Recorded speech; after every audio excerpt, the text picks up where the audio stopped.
चंद्रशेखर बावनकुळे यांच्या नावे बनावट लेटर हेड बनवून खोडसाळपणा करण्यात आल्याचा प्रकार समोर आलाय। विधान परिषदेची संभाव्य नावं टाकून बनावट लेटर हेड व्हायरल करण्यात आलं।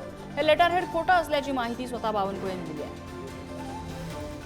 ज्ञानेश्वर चौतमल आपल्याला अपडेट देतात। ज्ञानेश्वर, हा काय सगळा प्रकार आहे?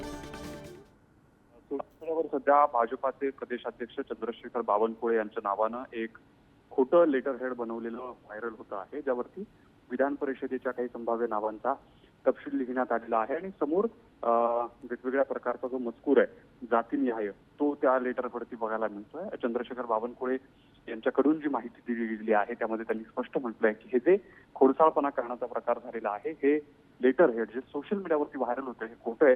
अशा पद्धतीचं कुठलंही लेटर हेड बनवण्यात आलेलं नाही। खरं म्हणजे हे लेटर हेड कोणी बनवलंय, खोडसाळपणा कोणी केला याचा तपास होईल।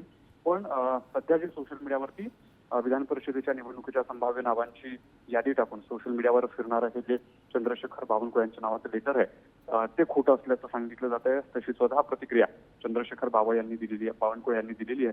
बघावं लागणार आहे हा खोडसाळपणा नेमका का केला गेला। हे खोटं जे लेटर हेड आहे तेही भाजपाच्या महाराष्ट्राच्या प्रदेशाध्यक्षाच्या नावांनी का बनवलं गेलं, हा गैरप्रकार करण्यापाठीमागचा नेमका हेतू काय होता, या सगळ्या गोष्टींची चौकशी होईल।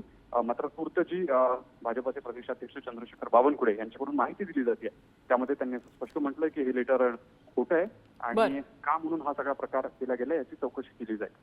ज्ञानेश्वर, धन्यवाद या माहितीबद्दल।